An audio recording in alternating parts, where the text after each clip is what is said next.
જો તમને આ સંકેતો મળી જાય તો સમજી લેજો તમે કોઈ સામાન્ય વ્યક્તિ નથી, તમારા કુળદેવી તમારી ભક્તિથી ખૂબ જ પસંદ થઈને તમને આ સંકેત આપે છે। જો તમને તમારી કુળદેવી દેવતાનું નામ સ્મરણ કરવામાં આવે અથવા તમે મનમાં યાદ કરો છો અને તમારા શરીરના રૂવાટા ઊભા થવા લાગે તો સમજી લેજો કે તમારી કુળદેવી દેવતા તમારી સાથે છે, તે તમારું રક્ષણ ડગલેને પગલે કરી રહ્યા છે, કારણ કે ભગવાન તેમને આશીર્વાદ આપે છે। એમના પર ભગવાનની વિશેષ કૃપા છે અને કેટલાક એવી શક્તિઓ હંમેશા તેની આસપાસ હાજર હોય છે જે તેને દરેક સમયે સાચો રસ્તો બતાવે છે અને દરેક મુશ્કેલીમાં તેની મદદ કરે છે।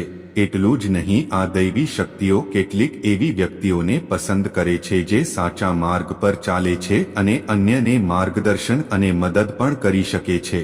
પરંતુ આપણે કેવી રીતે જાણી શકીએ કે કઈ વ્યક્તિઓમાં અલૌકિક શક્તિ છે અથવા કઈ વ્યક્તિઓ પર માતાજીના આશીર્વાદ છે? તો ચાલો તમને જણાવી દઈએ કે આપણા પ્રાચીન ગ્રંથોમાં કેટલાક એવા સંકેતો જણાવવામાં આવ્યા છે જેના દ્વારા આપણે સમજી શકીએ છીએ કે તે લોકોમાં ભગવાનની કૃપા અને અલૌકિક શક્તિઓ તમારામાં હાજર હોય છે।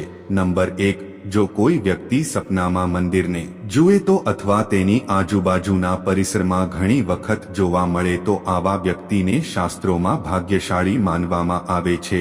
નંબર 2, આવા જ લોકોને માતાજી વારંવાર પરીક્ષા કરે છે, તે વ્યક્તિઓ સાથે દૈવી શક્તિઓ સંકળાયેલી હોય છે। ભગવાન આવા વ્યક્તિઓને અમુક ચોક્કસ સંકેતો પણ આપી શકે છે જેના દ્વારા તે વ્યક્તિ સમજી શકે કે અલૌકિક શક્તિઓ દરેક પગલે તેની સાથે છે। નંબર 3, જે વ્યક્તિ પોતાના રોજિંદા કામમાંથી બચેલો સમય ભગવાનની ભક્તિ, પૂજા અને જપમાં વિતાવે છે અને ભગવાનને સત્ય તરીકે સમજવામાં સક્ષમ છે, વાસ્તવમાં તે વ્યક્તિની આસપાસ દૈવી શક્તિઓનું એક પવિત્ર વર્તુળ હોય છે જેના કારણે તે ભગવાનનો અનુભવ કરે છે। કહેવાય છે કે નવરાત્રિના પવિત્ર સમયગાળામાં માતા રાણી તેના ભક્તોની દરેક ઈચ્છા પૂરી કરે છે। પરંતુ શું તમે જાણો છો કે માતા રાણી તેમના ભક્તોને કેટલાક ખાસ સંકેત પણ આપે છે જેના દ્વારા તેમના ભક્તોને ખબર પડે છે કે દેવી દુર્ગા તેમનાથી પ્રસન્ન છે? એવું માનવામાં આવે છે કે માતા રાણી તમારા પર પ્રસન્ન થાય છે અને ટૂંક સમયમાં તમારા ઘરે આવશે। નંબર 4, જવનું ઉગવું। દેવી દુર્ગાના 9 સ્વરૂપોની પૂજા 9 દિવસ સુધી કરવામાં આવે છે। પૂજા દરમિયાન કલશની સ્થાપના પણ કરવામાં આવે છે। જો જયંતી કલશમાં યોગ્ય રીતે વધે તો આ સિવાય 1-2 સફેદ જવનો વિકાસ પણ માતાજીનો સંકેત માનવામાં આવે છે। અર્થ છે કે તમારી પૂજાથી માં દુર્ગા પ્રસન્ન થાય છે। નંબર 5, અખંડ જ્યોતિ પ્રગટાવવાનું પણ વિશેષ મહત્વ છે। આવી સ્થિતિમાં જો 9 દિવસ સુધી તમારા ઘરમાં અખંડ જ્યોત કોઈ પણ વિક્ષેપ વિના બળે છે તો તેનો અર્થ એ છે કે માં દુર્ગા તમારા પર પ્રસન્ન છે। ખૂબ જ ટૂંક સમયમાં તમારા ઘરમાં ખુશીઓનું આગમન થવાનું છે। નંબર 6, ભગવાનની કૃપાથી આશીર્વાદ પામેલા લોકોમાં એક અનન્ય શક્તિ છે અને તે શક્તિ પૂર્વસૂચન છે। અગમચેતી એટલે કે ભવિષ્યમાં થનારી કેટલીક ખાસ ઘટનાઓ પહેલાથી જ ખ્યાલ આવી જાય છે। જો તમને પણ ભવિષ્યમાં થનારી કોઈ દુર્ઘટના કે સારી ઘટના વિશે ખ્યાલ આવે છે તો તમારા પર ભગવાનની વિશેષ કૃપા છે। નંબર 7, જે લોકોમાં વાસના, ક્રોધ, ઈર્ષ્યા, આસક્તિ, લોભ અને અહંકાર જેવી ભાવનાઓ નથી હોતી તેમના પર ભગવાનની વિશેષ કૃપા હોય છે। આવા લોકો વ્યભિચાર કરતા નથી, તેઓ ગુસ્સે થતા નથી કે ક્રોધ પર કાબૂ રાખે છે। આવા વ્યક્તિ ક્યારે પોતાના મોંથી દુર્વ્યવહાર કરતી નથી। આવી વ્યક્તિ પોતાના મનમાં કોઈ પણ પ્રકારની ઈર્ષ્યાની લાગણી રાખ્યા વિના અન્ય લોકો સાથે દયા અને પ્રેમની લાગણી સાથે વર્તે છે। આવી વ્યક્તિ સંતોષી સ્વભાવની હોય છે એટલે કે તે કોઈ પણ બાબતની ચિંતા કરવા માંગતો નથી, અતિશય લોભ નથી, તે પોતાને જે મળે છે તેનાથી સંતુષ્ટ માને છે। નંબર 8, સપનામાં માં લક્ષ્મીજીના દર્શન। જો તમે સ્વપ્નમાં માં દુર્ગાનું સૌમ્ય સ્વરૂપ જોયું હોય તો તે એક શુભ સંકેત કહી શકાય। શાસ્ત્રો અને પુરાણોમાં ઉલ્લેખ છે કે જો માં દુર્ગાનું સૌમ્ય સ્વરૂપ જોવું તો તે સૂચવે છે કે આવનારા દિવસોમાં વ્યક્તિને માં દુર્ગાના વિશેષ આશીર્વાદ મળવાના છે। માં દુર્ગા સાથે સંબંધિત આ સંકેત પણ સૂચવે છે કે માતા રાનીની કૃપાથી જીવનમાં સુખ શાંતિ રહેશે, ખૂબ જ જલ્દી આ સંકેત વૈવાહિક જીવન માટે પણ શુભ છે, તે મધુરતા તરફ પણ નિર્દેશ કરે છે, તેથી માં દુર્ગા સાથે સંબંધિત આ નિશાની શુભ માનવામાં આવે છે। તેનો અર્થ એ છે કે માતા રાની તમારી પૂજાથી પ્રસન્ન થાય છે, તમારા માટે ટૂંક સમયમાં આર્થિક લાભ થવાની સંભાવના છે। નંબર 9, ઘરમાં આનંદનું વાતાવરણ। નવરાત્રી દરમિયાન આખા ઘરમાં હાસ્ય અને ખુશીનું વાતાવરણ હોય છે, કોઈની સાથે ઝઘડો નથી થતો, બધા સભ્યો સાથે રહે છે, ત્યાં પરિવારમાં એકબીજા સાથે સારી સંવાદિતા છે, તો સમજવું કે માતા દુર્ગા પ્રસન્ન છે।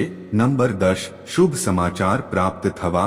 જો પરિવારના કોઈ પણ સભ્યને અથવા વ્યક્તિને કોઈ શુભ સમાચાર મળે તો તે વ્યક્તિએ સમજી લેવું જોઈએ કે માતા દુર્ગા તેમની પૂજાથી ખૂબ જ ખુશ છે, કારણ કે માતા દુર્ગાના આશીર્વાદથી જ સારા સમાચાર પ્રાપ્ત થાય છે। નંબર 11, સવારે નાળિયેર અથવા કમળનું ફૂલનો દેખાવ। જો તમે નવરાત્રી દરમિયાન સવારે નારિયેળ અથવા કમળનું ફૂલ જુઓ છો તો તેનો અર્થ એ છે કે ટૂંક સમયમાં તમે માતાના અપાર આશીર્વાદની વર્ષા થશે। આ ઉપરાંત પૂજા દરમિયાન અર્પણ કરવામાં આવેલ ફૂલો તમારા પર પડે તે ખૂબ જ શુભ સંકેત માનવામાં આવે છે। આનાથી તમારા પર માં દુર્ગાના આશીર્વાદ આવી શકે છે, ટૂંક સમયમાં તમને કોઈ સારા સમાચાર મળી શકે છે।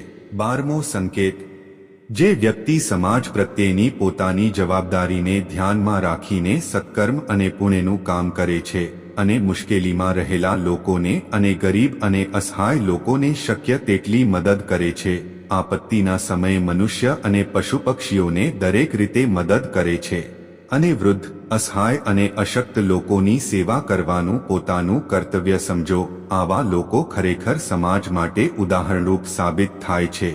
પરંતુ અમે તમને જણાવી દઈએ કે દરેક વ્યક્તિ આ કામ નથી કરતી, આ કાર્ય તે વ્યક્તિ કરે છે જેના પર ભગવાનની વિશેષ કૃપા હોય છે, તો જ તે વ્યક્તિની અંદર આવા ગુણો ઉત્પન્ન થાય છે, આવી વ્યક્તિ અંતમાં મોક્ષની પ્રાપ્તિ કરે છે। નંબર 13, કેટલાક લોકોને હંમેશા તેમની આસપાસ ચોક્કસ પ્રકારની સુગંધ અનુભવે છે, હંમેશા સુગંધિત ફૂલો, ધૂપ લાકડીઓ, ધૂપ અથવા કપૂર હવામાં તરતા હોય તેવી પવિત્ર સુગંધનો ઝાટકો અનુભવે છે તો તે તેમની આસપાસ ભગવાનની દિવ્ય શક્તિ હોય છે। 14મો સંકેત એ સમય છે, ભગવાન એટલે કે બ્રહ્મ મુહૂર્ત સવારે 3:30 થી 5:30 અથવા 6 વાગ્યા સુધી। આ સમય આપણા શાસ્ત્રોમાં ખૂબ જ મહત્વપૂર્ણ માનવામાં આવે છે। બ્રહ્મ મુહૂર્તને દેવતાઓનો સમય માનવામાં આવે છે, કારણ કે આ સમયના વાતાવરણમાં સકારાત્મક ઉર્જાનો સંચાર હોય છે।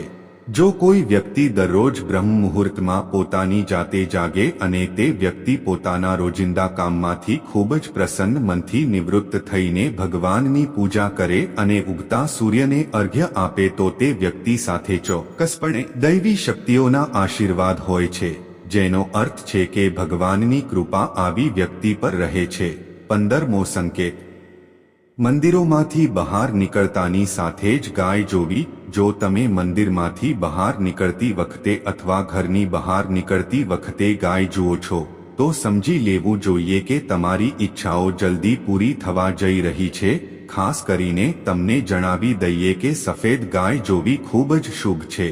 નંબર 16, જો તમે રસ્તામાં ક્યાંક જતી વખતે 16 શણગાર કરેલી કન્યા જોવા મળે તો સમજી લો કે દિવસો તમારી પરેશાનીઓનો અંત આવી ગયો છે અને આવનારા દિવસોમાં માં દુર્ગાની સાથે માં લક્ષ્મી પણ તમારા પર આશીર્વાદ વરસાવનાર છે। નંબર 17, સપનામાં ઘુવડ દેખાય છે અને ભક્તોને ખાસ સંકેત આપે છે કે જેના પર માં લક્ષ્મીના આશીર્વાદ છે।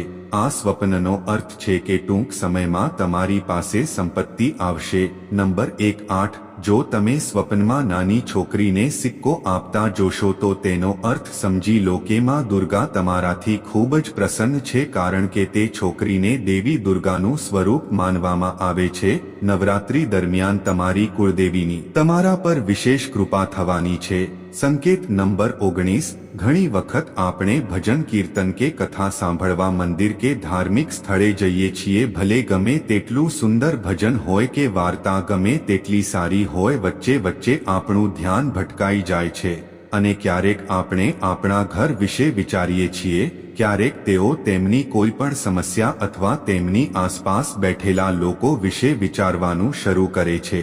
પરંતુ કેટલાક લોકો એવા પણ હોય છે જેઓ ભજન કીર્તન કે કથા સાંભળવામાં એટલા મગ્ન થઈ જાય છે કે તેઓને કંઈ જ ખબર પડતી નથી.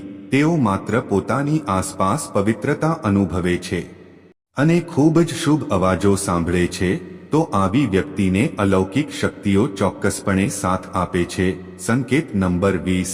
જે વ્યક્તિ ભગવાનના ચરણોમાં જ પરમ આનંદની અનુભૂતિ કરે છે અને ભગવાનની ભક્તિને જ વાસ્તવિક આનંદ માને છે, આવી વ્યક્તિ ન તો દુઃખી થઈ શકે છે અને ન તો કોઈને દુઃખી કરી શકે છે. આવા વ્યક્તિનું મન હંમેશા શાંત રહે છે, જેથી તે સત્ય અને સદાચારના માર્ગથી ક્યારેય ભટકતો નથી. તે ભગવાન દ્વારા આપવામાં આવેલ વિશેષ આશીર્વાદ છે, જેના કારણે તેને સમાજમાં હંમેશા માનસન્માન મળે છે. સંકેત નંબર 21. સવારે શંખ જોવું. શંખનો અવાજ સાંભળવો એ શુભ સંકેત માનવામાં આવે છે. વહેલી સવારે શંખનો અવાજ સાંભળવો તમારા ઘરમાં માતાજીના આગમનનો સંકેત છે. આવી સ્થિતિમાં મા દુર્ગાના સ્વાગત માટે ઘરમાં ચારેયની જેમ તૈયારીઓ કરવી જોઈએ. એક બાજુ ગંગાજળનો છંટકાવ કરીને માતાની ભક્તિ બમણી કરો.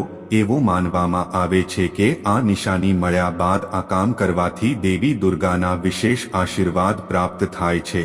નંબર 22. સપનામાં એક જગ્યાએ સાપને બેઠેલા સફેદ કે સોનેરી રંગનો સાપ જોવો તો તેણે સમજવું જોઈએ કે તે ખૂબ જ શુભ સંકેત છે, કારણ કે સાપનું વળાંક અને બેસવું ધનના દેવતા કુબેર અને દેવી લક્ષ્મીનું પ્રતિનિધિત્વ કરે છે. આ ઉપરાંત અમે તમને જણાવીએ કે નવરાત્રી દરમિયાન જો તમને સપનામાં એક જગ્યાએ સાપ બેઠેલો દેખાય તો સમજી લેવું કે તમને જલ્દી જ પૈસા મળવાના છે. આ સિવાય ઘરમાં સમૃદ્ધિ પણ આવશે. સંકેત નંબર 23. જો તમને તમારી કુળદેવી દેવતાનું નામ સ્મરણ કરવામાં આવે અથવા તમે મનમાં યાદ કરો છો અને તમારા શરીરના રૂવાટા ઊભા થવા લાગે તો સમજી લેજો કે તમારી કુળદેવી દેવતા તમારી સાથે છે. તે તમારું રક્ષણ ડગલે ને પગલે કરી રહ્યા છે.